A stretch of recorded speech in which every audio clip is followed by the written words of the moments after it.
Good morning, one and all.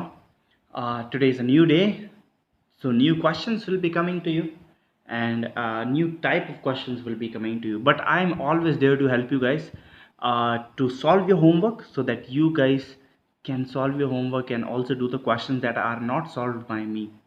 And today we'll be doing some questions so that they can help you. These questions that I'm going to do right now, these questions can help you in completing your work, that are the questions that have not been done in the video. Okay, so here we go. We start the video today with question number 25. Question number 25 says, if theta is an acute angle and sine theta equals to cos theta, find the value of 2 tan square theta plus sine square theta minus 1. So this is nothing, this is just minus 1. You guys can also check, this is not equals to sine, this is minus sign, and if you want to check, you can check in your books as well. Okay, so basically अगर आप right angle triangle देखेंगे तो एक right angle triangle में एक angle तो right angle होता है, बाकी दो क्या होते हैं, एक्यूट एंगल ही होते हैं. तो ये बस जनरली बता रहा है कि राइट एंगल ट्राइंगल की बात हो रही है, जिसमें हमें एक चीज़ दे रखा है sine theta and cos theta. मैंने आपसे पहले भी कहा है कि जब भी क्वेश्चन में anything is given to you, the only first thing that you gonna do is grab that is given to you, accept that is given to you. You have been given a talent, accept that this is my talent and move forward with that talent.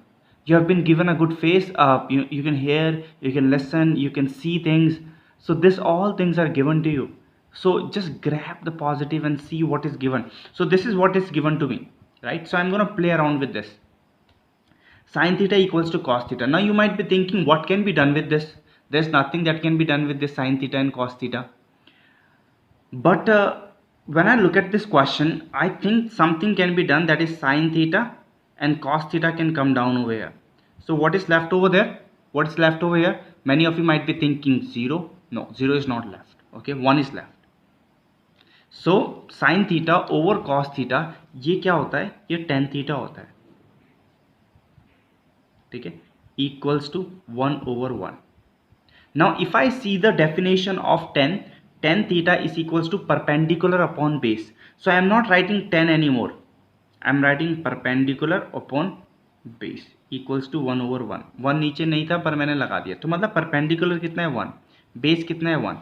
So if this is the theta angle that I am talking about, perpendicular is 1, base is 1. I need to find the this hypotenuse side. So using Pythagoras theorem, I'll find this. This is going to be root 2. What is this going to be? Root 2. मुझे तीनों side मिल गई. ठीक है, अब मुझे value ढूंढनी है इसकी. ठीक है, फाइंड द वैल्यू. तो if I start finding the value of this, how will I find the value of this? You just have to look very carefully. 2 tan square theta plus sin square theta equals to 1, sorry minus 1. okay, I'm sorry. So tan की value already दे रखी है आपको. कितनी थी tan की value? 1. तो 2 into ten की जगह 1 और इसका स्क्वायर, प्लस साइन की वैल्यू क्या आती है? Perpendicular upon hypotenuse. So what is perpendicular? You can see perpendicular is 1 and what is hypotenuse? Root 2 minus 1. right, now you can just multiply. So 2 plus 1 upon root 2 minus 1. So when you solve this like terms, it's going to become 1 plus 1 upon root 2. And you can solve this also. LCM क्या होगा? Root 2 होगा, इसके नीचे भी root 2 आ जाएगा, into root 2, ऊपर भी into root 2. सो मेरे पास क्या आ जाएगा? Root 2 plus 1 over root 2. Now you can rationalise. So जब रैशनलाइज करोगे तो आपका आंसर कितना आएगा? ध्यान से देखना. ये तो 2 बन जाएगा, ये दोनों से मल्टीप्लाई होगा तो ये 2 plus root 2.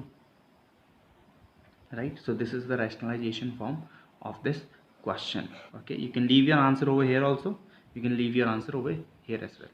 okay, I hope this was a help for you. okay, so if you want more help, you know tan की definition अगर आप देखोगे एक्सरसाइज में, tan क्या होता है? साइन अपॉन कॉस होता है, और कॉट क्या होता है? कॉट थीटा होता है, cos theta over sine theta. ये दोनों आपको याद रखने फॉर्मूले के साथ, जो मैंने सबसे पहली वीडियो में बताया था कि फॉर्मूले याद करने. उन फॉर्मूले के साथ एक चीज़ ये भी याद कर लेना कि टेन थीटा होता है साइन अपॉन कॉस और कॉट थीटा होता है कॉस अपॉन साइन. ठीक है, okay, let's move forward. Let's see question number 26. It's a proving part. You guys can first go ahead and read question number 26 and see what can be done in this question. Think about it and try doing it. If you're not able to do, then come and look at the hint of what I am doing over here for you. Okay, so question number 26, first part, it says cos theta into tan theta equals to sin theta, prove करो. ठीक है, अब मैं क्या करूँगा, मुझे prove करने के लिए कुछ तो करना नहीं है, मैं बस ये करूँगा cos थीटा और tan थीटा की मैंने आपको यहाँ पे डेफिनेशन बताई थी. tan थीटा कैसे लिख सकते हैं, sine into cos, sine upon cos. तो इंटू tan की जगह मैं क्या लिख रहा हूँ, sine theta over cos theta. मैं अभी कौन सी हैंड साइड सॉल्व कर रहा हूँ, लेफ्ट हैंड साइड. कौन सी हैंड साइड सॉल्व कर रहा हूँ, लेफ्ट हैंड साइड. तो मेरे पे क्या बचा, साइन थीटा. सिंपल बचा कि नहीं.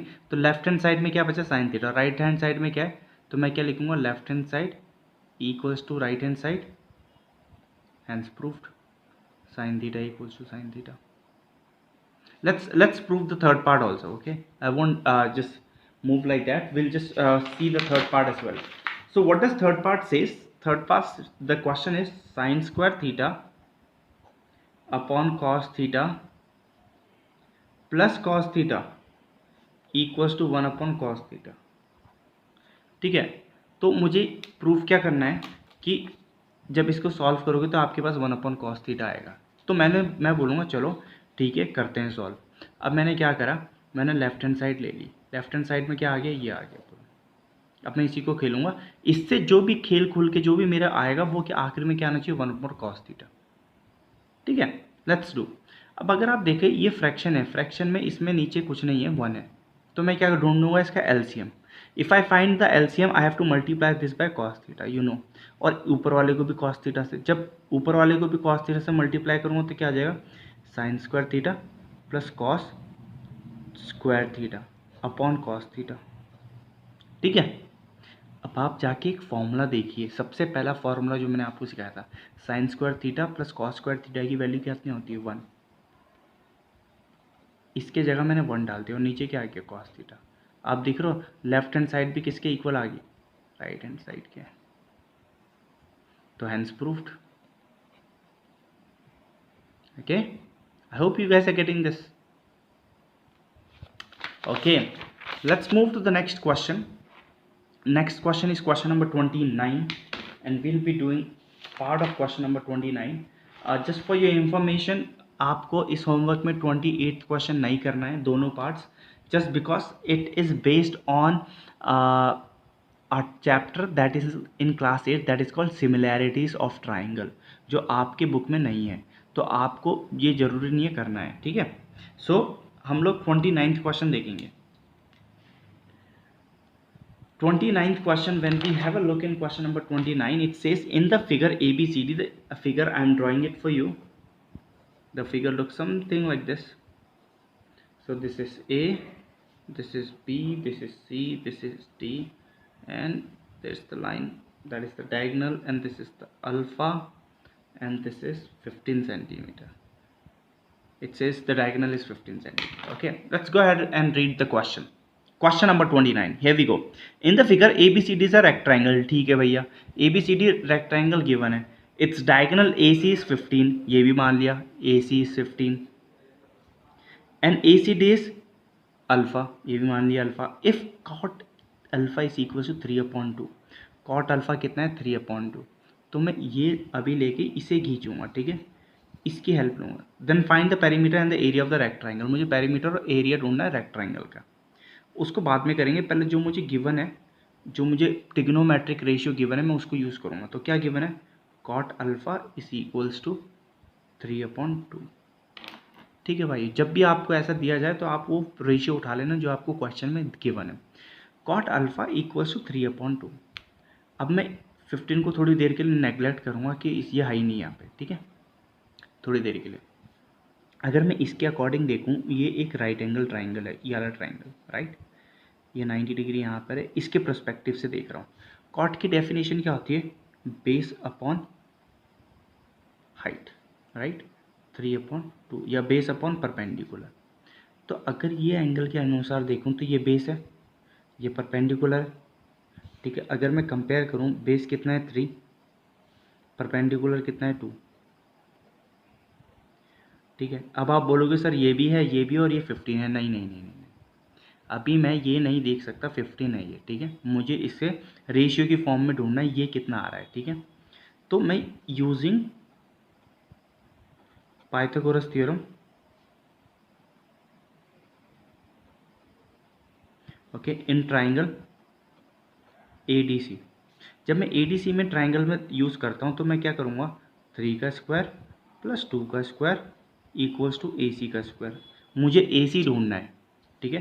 तो 9 प्लस 4 इक्वल्स टू AC का स्क्वायर। 9 plus 4 is 13, right. तो AC कितना हो गया, √13। मुझे AC की वैल्यू आ गई, कितनी हो गई, √13, okay.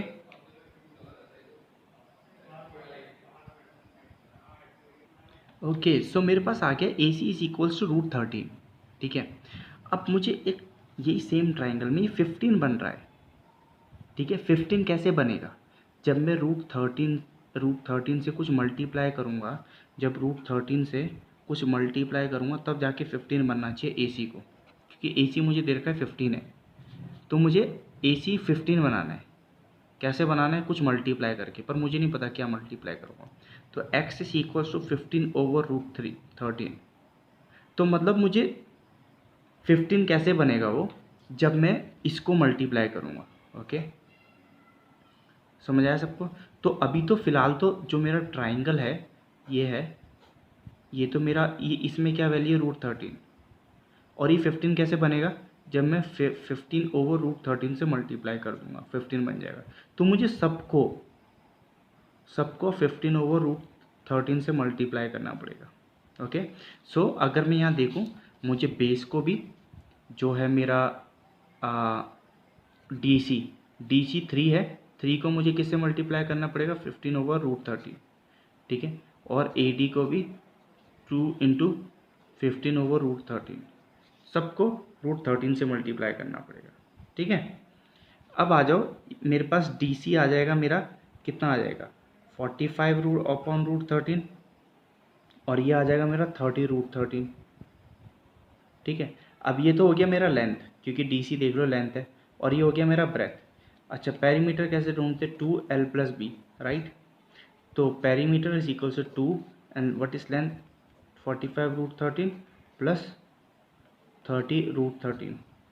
LCM is same, so P is equals to 275 over √13, और 2 मल्टीप्लाई हो जाएगा, पेरीमीटर आ गया 150 ओवर √13। पहला आंसर तो पेरीमीटर आ गया। अब एरिया कैसे ढूंढते हैं, एरिया आपको सबको पता है, length into breadth. What is length, length is 45 over √13 into what is breadth, 30 over √13। Multiply कर दीजिएगा, नीचे 13 आ जाएगा, 45 इंटू 3 30 कर दीजिएगा, 45 इंटू 45 90, 1350।